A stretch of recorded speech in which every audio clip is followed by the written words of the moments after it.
സംസ്ഥാനത്ത് അതിതീവ്ര മഴ തുടരുന്നു.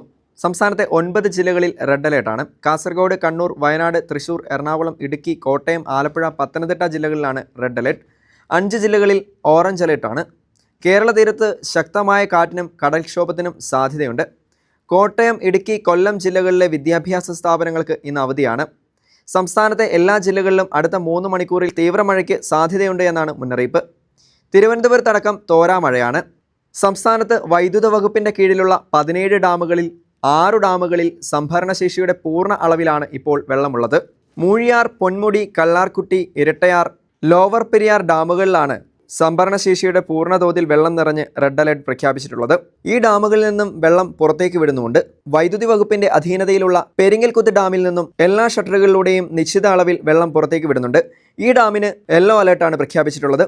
ഇടുക്കിയിലും മഴ തിമിർത്ത് പെയ്യുന്നുണ്ട്. ഇടുക്കി ഡാം തുറന്നു വിടേണ്ടി വന്നാൽ അത് വലിയ ആശങ്കയായി മാറും. കൊച്ചിയിലടക്കം അത് ദുരിതമുണ്ടാക്കും. KSEBയുടെ ഡാം മാനേജ്മെന്റ് ഇത്തവണ പാളയ നഗരത്തിൽ ഉയർന്നു കഴിഞ്ഞു. എല്ലാ ജില്ലകളിലും കനത്ത മഴയ്ക്ക് സാധ്യതയെന്നാണ് കാലാവസ്ഥാ വകുപ്പിന്റെ മുന്നറിയിപ്പ്. ഒറ്റപ്പെട്ട ഇടങ്ങളിൽ ശക്തമായ മഴ കിട്ടിയേക്കുമെന്നും മുന്നറിയിപ്പുണ്ട്.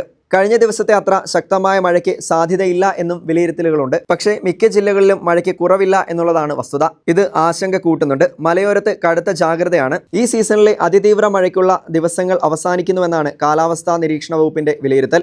കേരള തീരത്ത് ശക്തമായ കാറ്റിനും കടൽക്ഷോഭത്തിനുമുള്ള സാധ്യത തുടരുകയാണ്. മത്സ്യബന്ധനത്തിനടക്കം വിലക്കുണ്ട്. കാലാവസ്ഥക്കെടുതിയിൽ ഇന്നലെ കനത്ത നാശനഷ്ടമാണ് സംസ്ഥാനത്തുണ്ടായത്. വിഴിഞ്ഞത്ത് നിന്ന് മത്സ്യബന്ധനത്തിന് പോയ 9 പേരെ ഇനിയും കണ്ടെത്താൻ കഴിഞ്ഞിട്ടില്ല.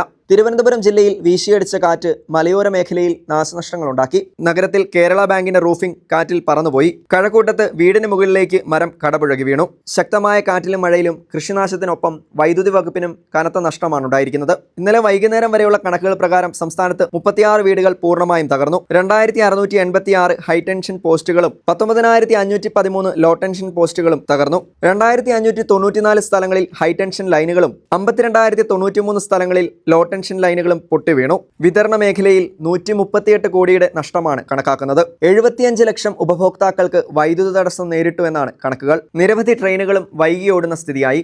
പല ട്രെയിനുകളും 6 മണിക്കൂർ വരെ വൈകിയാണ് ഓടിയത്. മംഗലാപുരത്തിന് സമീപം ഇന്നലെ മരം വീണതിനെ തുടർന്ന് വന്ദേ ഭാരത് അടക്കമുള്ള ട്രെയിനുകൾ മണിക്കൂറുകളോളം വൈകിയാണ് ഓടിയത്. വടക്കൻ കേരളത്തിൽ ദേശീയപാതയിൽ ഉൾപ്പെടെ മണ്ണിടിച്ചിലുണ്ടായി. അതേസമയം കാലവർഷം ശക്തി പ്രാപിക്കുമ്പോൾ തീരദേശത്തുള്ള ആശങ്കയും കുറയുന്നില്ല. വിഴിഞ്ഞത്ത് നിന്നും കാണാതെ പോയ മത്സ്യബന്ധന തൊഴിലാളികൾക്കുള്ള തിരച്ചിൽ ഇപ്പോഴും തുടരുകയാണ്. വ്യാഴാഴ്ച ഉച്ചയ്ക്ക് ശേഷം വിഴിഞ്ഞത്ത് നിന്ന് പോയ 9 പേരെയാണ് ഇതുവരെയും കണ്ടെത്താൻ സാധിക്കാത്തത്. ഇന്നലെ രാവിലെയായിരുന്നു ഇവർ മടങ്ങിയെത്തേണ്ടിയിരുന്നത്. സമയം കഴിഞ്ഞിട്ടും മടങ്ങിയെത്താത്തതിനാൽ വിഴിഞ്ഞത്തെ ഫിഷറീസ് ഓഫീസിൽ ബന്ധുക്കൾ വിവരമറിയിക്കുകയായിരുന്നു. കടലിൽ കനത്ത കാറ്റും തിരമാലകളും ഉള്ളതിനാൽ രക്ഷാപ്രവർത്തനം പ്രതിസന്ധിയിലാണ്. തിരുവനന്തപുരത്ത് വള്ളം മറിഞ്ഞ് ഒരാൾ മരിക്കുകയും ചെയ്തു. കാണാതായവരുടെ ഫോണുകൾ സ്വിച്ച് ഓഫ് ആണ്. വള്ളം മറിഞ്ഞ് കാണാതായ സ്റ്റെല്ലസ് ഉൾപ്പെടെയുള്ള 9 പേർക്കായി വിഴിഞ്ഞം പ്രാർത്ഥനയിലാണ്. കോസ്റ്റ് ഗാർഡും നേവിയുമെല്ലാം കടലിൽ പരിശോധന നടത്തുന്നുണ്ട്. കാലാവസ്ഥാ വകുപ്പുകൾ അറിയിക്കുന്ന മുന്നറിയിപ്പുകൾ അനുസരിച്ച് ജാഗ്രതയോടെ ആയിരിക്കാം.